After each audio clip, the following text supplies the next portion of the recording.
Hi guys. පොඩි වැඩක් කියන්න ආවේ අනේ මම හරි සර්ප්‍රයිස් වෙලා ඉන්නේ ඒකට. තාම හරිද? දැන් මට සති දෙකක විතර ඉඳන් මේ මගේ උගුරේ සෙම් ගෙඩි තිබ්බා. සති දෙකක් විතර වගේ. මාර අමාරුයි දවසින් දවස මට නිදා ගන්න බෑ. නිදාගෙන නැගිටිද්දි ගොඩක් වෙලාවට රැයට තමයි අමාරු වෙන්නේ. මට කාලෙක මෙහි සමහරට අර රස්නේ කාලේ පටන් ගත්තනේ දුවිල ඕමෙවත් එක්ක වෙන්න ඇති කියලා මම හිතන් හිටියා. හිතුවා ඉතින් එහෙම වෙන්නේ නැති.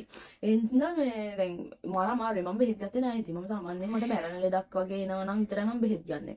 හරිද? දැන් තමයි සාමාන්‍යයෙන් බෙහෙත් ගන්න ගෙනේ නේ. දැන් අවුරුදු 10ක විතර මම ඩුබායි කිට්ටු වෙන්න මම ඕනනම් දෙපාරක් තුන් පාරක් වගේ බෙහෙත් අරන් ඇති. ඒකත් ඔය මේ මොනකටද අර කොවිඩ් වලට ආවොට මේවට නැත්නම් ලේසින් ගන්න නැහැ බෙහෙත්. හරිද? දැන් මේකත් මම ඔහේ කාගෙන හිටියේ ඉතින් ගගල් කරා දිනුවතර මොම මේව කරා. ඔය කර හිටියේ ඉතින් නමුත් අඩුුන්නේ නැහැ. හරිද? අත්‍තරම අඩුුන්නේ නැහැ. මම මගේ ආලුන්ටත් කිය කී හිටියේ මාර අමාරුයි කියලාවත් ගිලින්න බෑ බත් කන්න බෑ මුකුත් ගිලින්න බෑ මුකුත් හරි අමාරුයි කිය කී හිටියේ.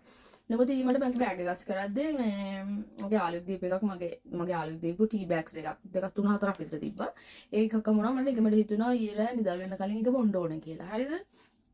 ඒක අර මේ ශ්‍රී ලංකන් එක ටී බෑග් එකක් මේ මම හිතන්නේ ඔය රටවලට එන හොඳම ක්වොලිටි එකේ ඒවා වෙන්න ඕනයි ඒක තමයි අහලා තියෙන්නේ. හරිද? මේ ඒක ඩිල්මා එකේ මේ 100% මේ කියන්නේ ඕල් නැචරල් කියලා තියලා තියෙන්නේ. මේ කමල් ටේස්ට් එකක් අර ෆ්ලවර් එකක් තියෙන්නේ. චුටි එන්නේ එකක් ඒ ටී බෑග් එක මේ වෙන ස්පෙෂල් මොකුත් නැහැ තියෙන්නේ. නැචරල් කැෆින් ෆ්‍රී අරකයි මේකයි ඔයගේ තියෙන්නේ ඉතින්. ඒකේ මොකුත් නැහැ ලෙඩ සුව වෙනවා මේ වෙනවා කියලා මොකුත් නැහැ. නමුත් මම බිව්වා. හරිද? මට අද උදේ විදි හොඳයි නේ අනේ. මම දැන් හිතන් ඉන්නේ මොකක් හරි ලෙඩක් ආව ගම මෙන්න මේක බොන්න. මේ ඩිල්මා එකේ. හරිද? මට දැන් වෙද්දී මේ මගේ උගුරේ අමාරුවත් හොඳයි මට මාර අමාරුයි ඉර වෙනකන් නිදා ගන්නත් බැරුව හිටියේ. වඩා හරි පුදුමයි ඒක. සමහර විට මේක ඇත්තටම හොඳ ඇති. හරිද? මේ ෆ්ලවර් එක මේ උගුර මට හොඳ ඇති. දැන් මම හිතන් ඉන්නේ බොක්ස් එකක් ගන්න ආද ගිහිල්ලා. ඇඟටත් හොඳයි මාර ෆ්‍රෙෂ් මට හොඳට නිින්ද ගියා. thanks Dilma.